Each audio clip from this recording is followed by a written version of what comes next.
Hey, good morning, everyone.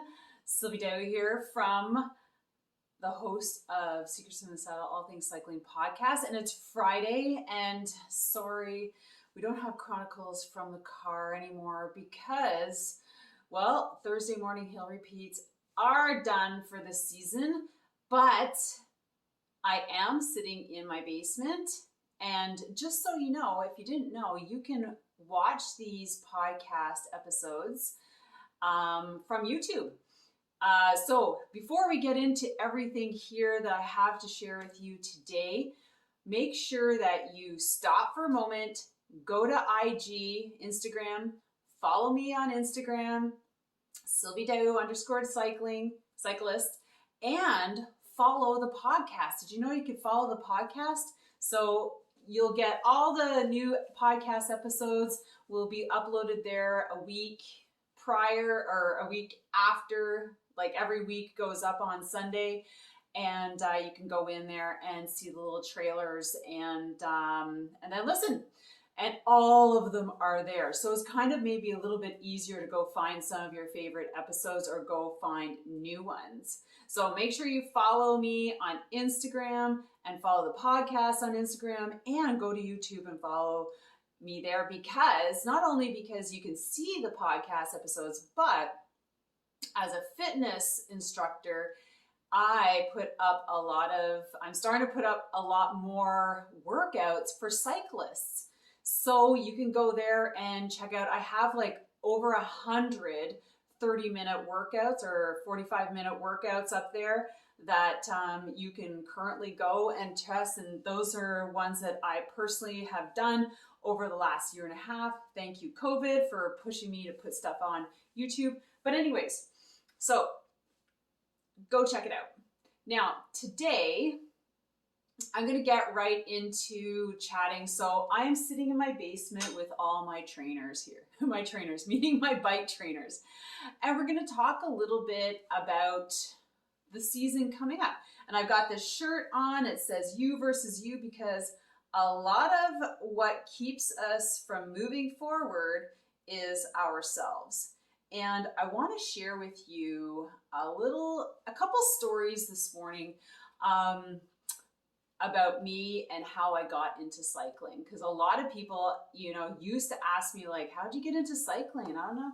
It just came, it's not like I started when I was 11. I mean, honestly, I'm 50. And when I was 11 years old, let me see, that was 1983, in the 80s, and cycling was not where it is today, if you can imagine. I grew up in a small town, so I was a farmer's daughter.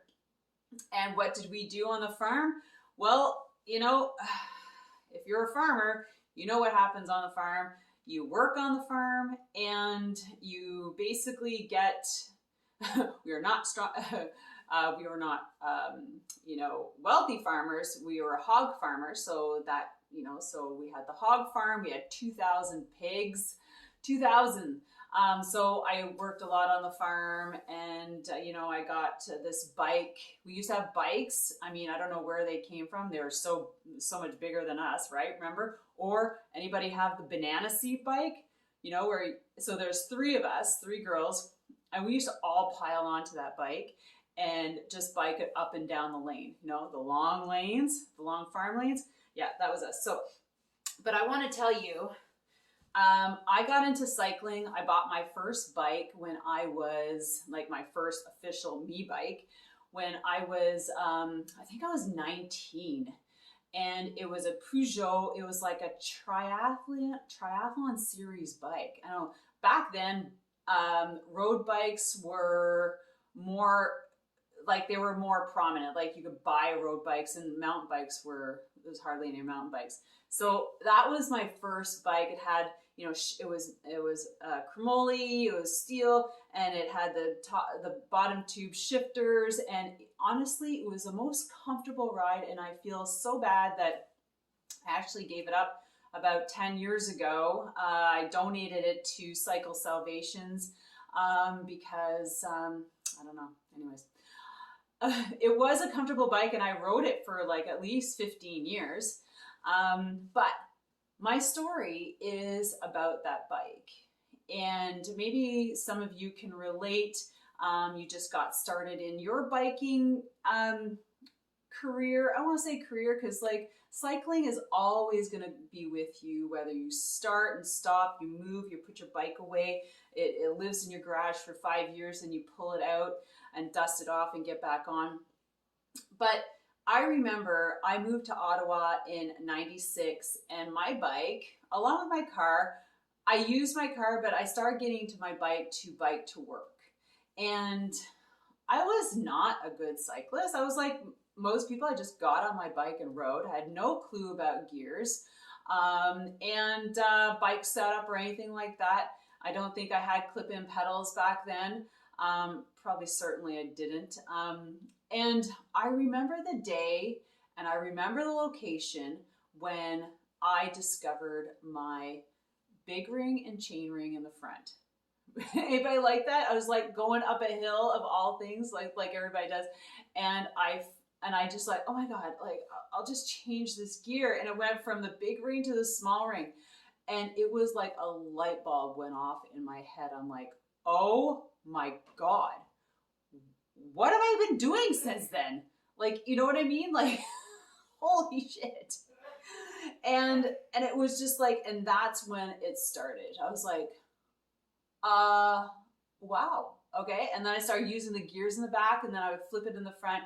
And that's when I started really like using my bike, because I see a lot of people who, and I've coached over 900 women, well, almost probably over 1,000 women now, over the last 15 years. And it's like pretty extraordinary when people learn how to use their gears and shift up and down, right? So anyways, that was my light bulb moment. I'm like, oh my God, what have I been doing? And then I remember I like everybody does, registers for a triathlon, because that's the only place where there was actual real events, and they were all over the place.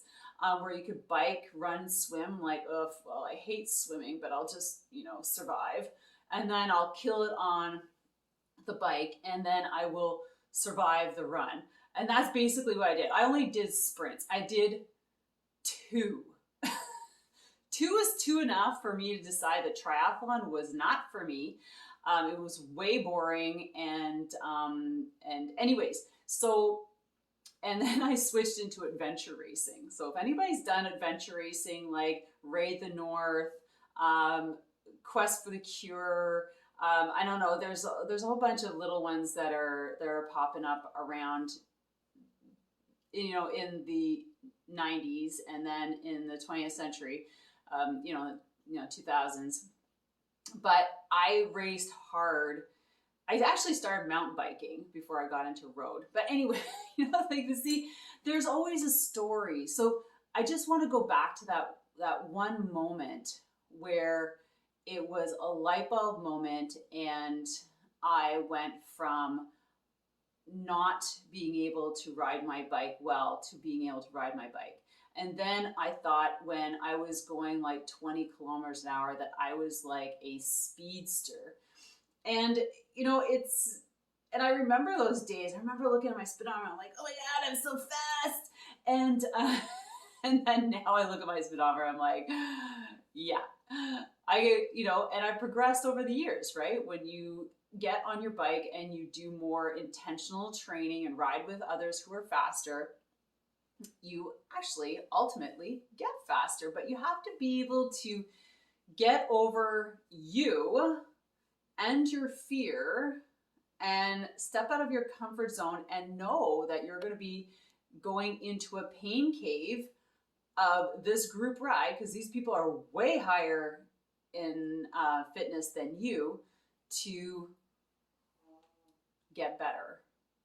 Just know that you should have the map rooted on your phone, so when they drop you, and they will not pick you up, this is one of those group rides, that you know how to get home. And it's okay. And you're not going to get all upset about it and bent out of shape. Anyway, so I did that for a long time. But So I went from learning how to ride, change my gears, and that was 96, 97 when I moved to Ottawa and I was biking to work. And then I transitioned, I tried triathlon, and then that wasn't for me. And then I got on a mountain bike and I started mountain bike racing. So before I go into the rest of my story and talking about mountain biking, we're going to take a mini break right now, and I'm going to tell you about something that's super cool that's coming down the pipe. All right, so little coaching plug here. And because you're here, and remember, I've told you that I've coached over like 1,000 people.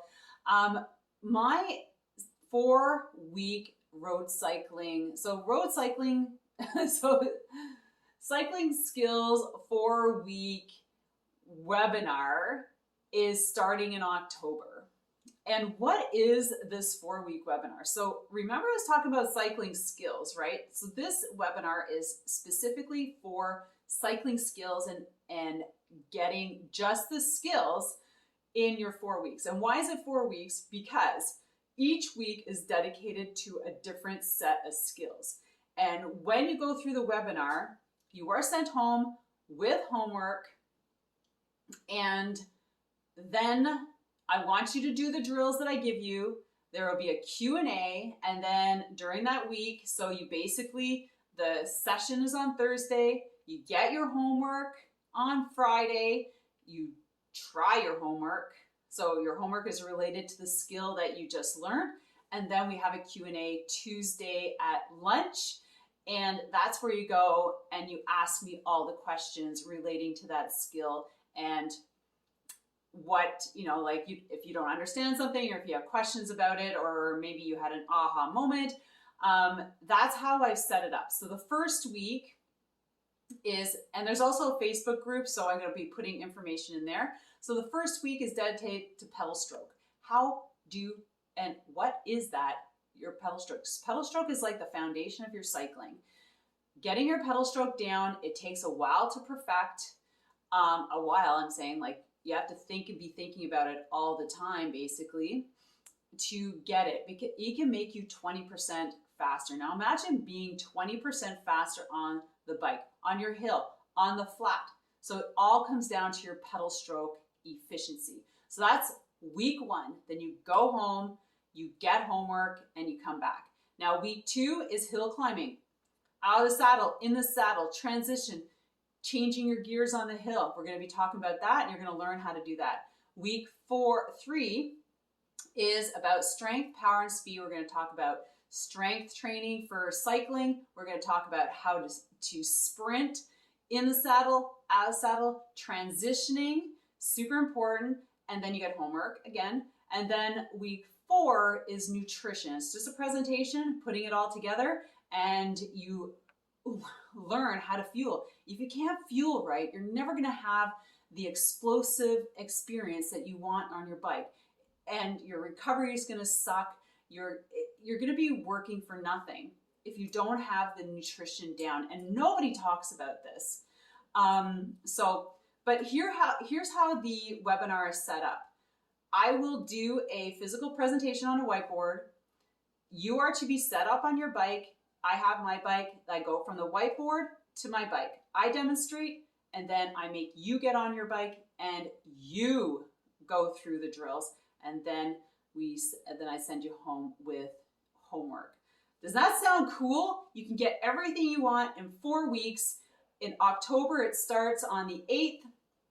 Secure your spot. Go to cyclingskillspro.com, secure your spot, and I'll see you there.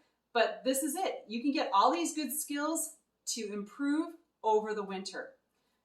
Awesome. How does that sound? You may just check it out. Go to the website and check it out. All right. Back to the rest of my chat. Now, thanks so much for listening, and thanks for staying here. All right, so let's talk about the you versus you. Now, what I want you to think about right now is your goals. Now, coming off of the summer, I know you probably have a pretty good idea of, because over the summer, and here's for myself included, like I had a phenomenal summer. Like I trained so differently last winter, and it set me up for a super strong spring, which just led me into the summer. And at the end of the summer, I'm just like, you know what? I really want to get back into being competitive. And you know what? I know you're like, well, I don't want to be competitive, but competitive can be different things to you. Competitive can be like, I have a hill that I want to succeed at. So around here where I live, we have the Gatineau Park. And there's a couple hills, like Pink Lake is the first one that people have to get over in order to make it to Champlain Lookout. And then the next step is Champlain Lookout. So, for a lot of people that I've coached, Pinks has been a goal. And then when you succeed at that goal, you're like, okay, now I want to work to the next goal. And that can be the way, and then once you hit there, you're going to be in the same boat as me. What else can I do? Can I, bike tours, going over to Spain? Like there's all sorts of things that you're going to start sitting and contemplating. And in the process, you're going to meet people who are going to want to do the same thing and who are going to do it with you. So then you constantly have different things that you want to do year after year after year. Or maybe you're going to set yourself up for a 3-year plan to go and ride in France. Say, like you want to do the Pyrenees, you want to do Mont Ventoux, whatever. And this is where, training and getting yourself there, like you have to have a plan.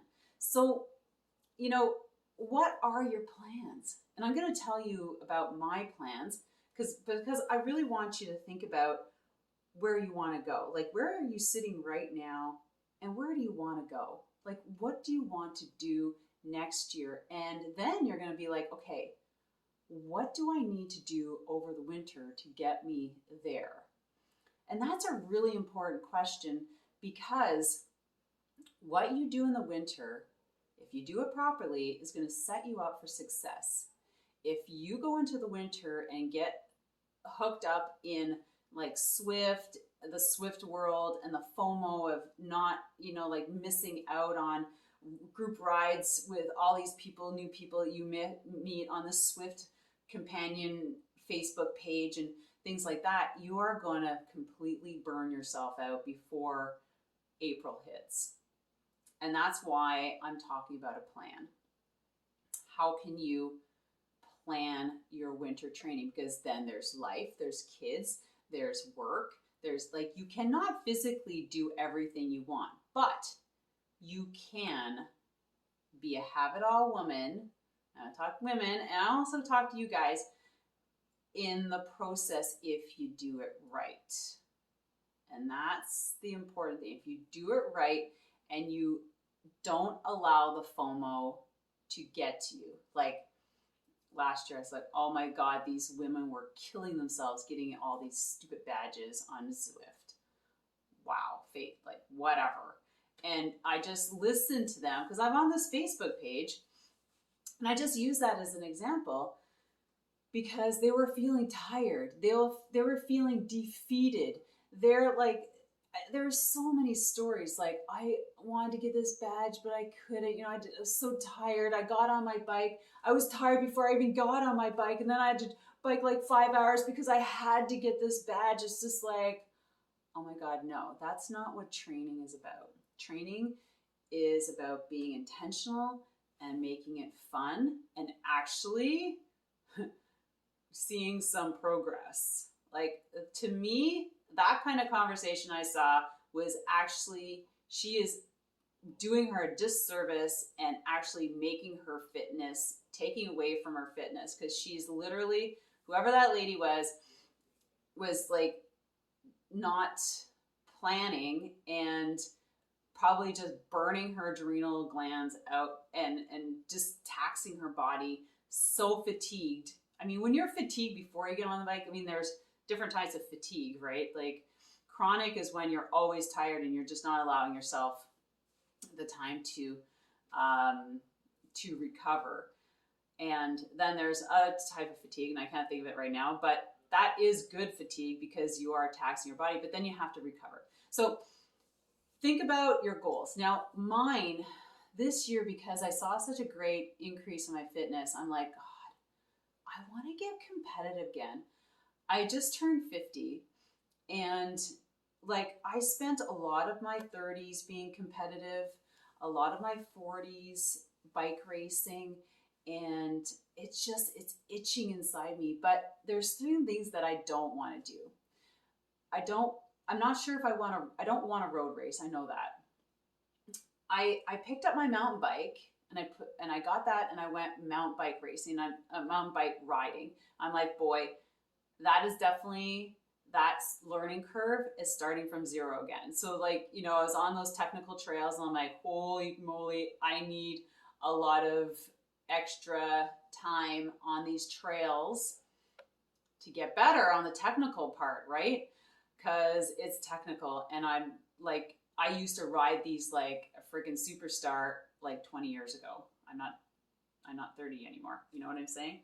And then there's gravel that's coming up and I'm like, ooh, that's like a really cool in between of mountain bike that I absolutely loved and road biking that I absolutely loved. So, and then it's like, what kind of event can I find that's super cool? It's going to be challenging. And my girlfriend, Allison, sent me this link and she's doing, it was like an 8-hour race. Okay. Now you're listening to this on Friday. This race is in 2 weekends. So the September 18th, it's Hurton and Halliburton. There's a women's solo. You could do it as a team. I'm like, I'm doing it solo, but it's 8 hours. So you're like, oh my God, 8 hours of riding. But if you think about 8 hours, 8 hours is kind of like the equivalent to a Grand Fondo, which is like 180 kilometers. If you're doing it kind of slow. Usually those are like 6 hours, between 6 and 7, you'd finish that. So I'm like, I've done those before. The thing is that it's a 27K loop. So if you think about it, 8 hours, it's basically do as many loops as you can in 8 hours. So I looked at the results and like 6 hours was a top amount of loops for women. And then there's like 4, 3, 2. So people just went out there and had fun. But you know, that's not me. So I think, okay, I can do 27K. I can take breaks. I can do this. I've got from 10 a.m. to 6 p.m. to do as many as I can. And when you think about it that way, you break down the bigger picture to something smaller, it's totally attainable. And so I'm just super excited. But then I'm like, okay, that's like next weekend. What am I going to do next year? And I've been hearing about these super challenging gravel races and mountain bike races in the States. I'm like, I want to go to the States and do something fun, provided you can get across the border. But you know what I mean? And so I challenge you to sit there and look at what your summer was like and share with me on Instagram what it is that you're going to do next. Because I am super excited. And if it's really cool, I mean, they're all cool, but I might just join you. Who knows? I don't know. But I would love if you could share, like wherever you are, wherever you live, some cool events that are happening in your area. And please take a picture of the event, put it on Instagram and tag me because I want to see it and I will share it. If it happens to be like an event that your friend puts on, let's just promote it. So do some research. If you don't have something, look for something fun and let's share it together. So whenever you're listening to this, you can do this anytime. Please tag me, take a picture of that event. If this is something that you're going to do or you're contemplating, share it with me. I want to see it And let's just promote cycling all over the world so other people can see what amazing events are around. So remember, you versus you. You are the one who's going to hold you back the most. And this is where I encourage you to really step out and look for something that's going to challenge you. Because trust me, it might be the hardest thing you ever done, but completion is more rewarding than winning. Oh, I've got to tag that. Completion is more rewarding than winning. Because you know why? Because you've experienced. And experience is more rewarding than winning because you take that experience and it helps you get better. Because you go, okay, I went through that experience. I know what worked for me, and I know what didn't work for me. Do you know what I mean? And you have to have those experiences to figure it out. And that's why I love going to do these things, because you can't be 100%. So remember, take you, that fearful you, out of the equation and go do it. So remember, follow me on Instagram, follow the podcast on Instagram. So Secrets from the Saddle podcast and Sylvie D'Aoust_cycling, and take a picture of that event and tag me. I want to see what's going on outside of my little bubble here. And so we can share it with other people. All right. Thanks a lot, guys. Love you so much. And let me just reiterate, like, if you have really interesting people in your life that are doing something great with cycling, please also connect us on Instagram in a three-way conversation. I would love to have those people on my podcast. And also what? Yeah, share this with somebody who needs to hear it. Have an amazing day. Don't forget to ride your bike